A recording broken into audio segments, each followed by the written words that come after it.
আসসালামু আলাইকুম। আজকের আয়োজনে আমরা বাংলা ভাষা, সাহিত্য ও ইংরেজি কিছু মজাদার প্রশ্ন নিয়ে কথা বলবো। চলুন শুরু করা যাক। প্রথম প্রশ্নটি হল, বিখ্যাত তত্ত্ববোধিনী পত্রিকাটি কবে প্রকাশিত হয়েছিল? হ্যাঁ, তত্ত্ববোধিনী পত্রিকাটি 1843 সালে প্রকাশিত হয়েছিল। দারুণ। এবার আসি ব্যাকরণ প্রসঙ্গে। বাংলা ব্যাকরণে রূপতত্ত্বের আলোচ্য বিষয়টি কি? বাংলা ব্যাকরণে রূপতত্ত্বের আলোচ্য বিষয় হল প্রত্যয়। খুব সুন্দর। প্রিয় শিক্ষার্থীবৃন্দ, জানিয়ে রাখা ভালো, এমন ভিডিও প্রতিদিনই 3 থেকে 4টি আপলোড করা হয়। চাইলে প্রতিদিনের ভিডিওগুলো নিয়মিত দেখতে পারেন। আচ্ছা, পরের প্রশ্নটি সমাস সম্পর্কিত। অর্ধমৃত সমাসটির সঠিক ব্যাস বাক্য কোনটি হবে? অর্ধমৃত সমাসটির সঠিক ব্যাসবাক্য হল অর্ধরূপে মৃত।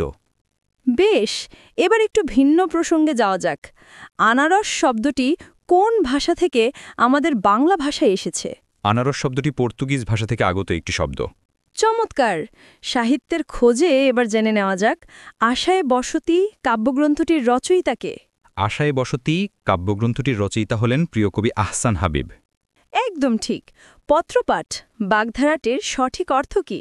পত্রপাঠ বাগধারাটির সঠিক অর্থ হল তৎক্ষণাৎ। বাহ, আপনার উত্তরগুলো ছিল অসাধারণ। আমাদের প্রিয় শিক্ষার্থীবৃন্দের উদ্দেশ্যে বলছি, আপনারা যদি শিক্ষক নিবন্ধন এবং চাকরির পরীক্ষার মডেল টেস্ট পেতে চান, তাহলে আমাদের ইউটিউব চ্যানেলে ফলো দিয়ে রাখতে পারেন। চলুন ইংরেজির প্রথম প্রশ্ন। The boy fail dash the river.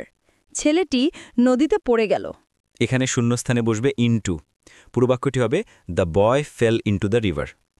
Into কেন হলো, ইন নয় কেন?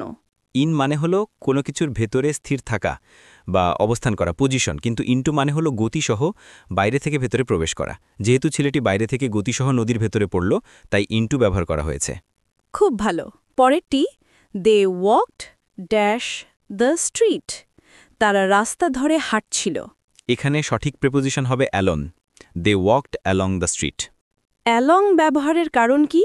অ্যালং বরাবর ব্যবহৃত হয় যখন কোনো কিছু লম্বা, যেমন রাস্তা, নদী বা সৈকত, কিছুর একই রেখা অনুসরণ করে বা ধার ঘেঁষে যাওয়া বুঝায়। তারা রাস্তাটি বরাবর হাঁটছিল। বুঝতে পারলাম।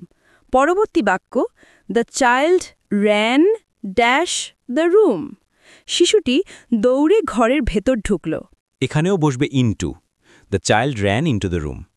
এর ব্যাখ্যাও কি প্রথমটির মতো? হ্যাঁ, ঠিক তাই। শিশুটি বাইরে ছিল এবং গতিসহ ঘরের ভেতরে প্রবেশ করল। যদি শিশুটি আগে থেকে ঘরের ভেতরে দৌড়াদৌড়ি করত, তাহলে আমরা বলতাম রানিং ইন দ্য রুম। দারুণ। পরেরটি, I am interested dash learning new languages. আমি নতুন ভাষা শিখতে আগ্রহী। এখানে বসবে in. I am interested in learning new languages. In কেন? এটি একটি ফিক্সড প্রেপোজিশন। ইন্টারেস্টেড আগ্রহী, অ্যাডজেক্টিভটির পরে কোনো বিষয়ে আগ্রহ বোঝাতে সবসময় ইন প্রেপোজিশনটি বসে। খুব পরিষ্কার। পরের বাক্য, he fell asleep dash watching TV. TV দেখার সময় সে ঘুমিয়ে পড়েছিল। এখানে হবে during. He fell asleep during watching TV. During কেন? ডিউরিং চলাকালীন ব্যবহৃত হয় কোনো একটি নির্দিষ্ট সময়কাল বা ঘটনার মধ্যে কিছু ঘটা বোঝাতে। এখানে ওয়াচিং টিভি দেখা একটি কাজ বা সময়কাল, এবং সেই কাজটি চলাকালীন সে ঘুমিয়ে পড়েছিল। চমৎকার। আজকের শেষ বাক্য, শি ওয়াজ বর্ন ড্যাশ মে। সে মে মাসে জন্মগ্রহণ করেছিল। শূন্যস্থানে বসবে in. She was born in May. In ব্যবহারের কারণ কি? সময়ের প্রেপোজিশন হিসেবে নিয়মটি হল বড় সময়কাল যেমন মাস ইন মে, বছর ইন 2024, বা ঋতু ইন উইন্টার, এর আগে ইন বসে।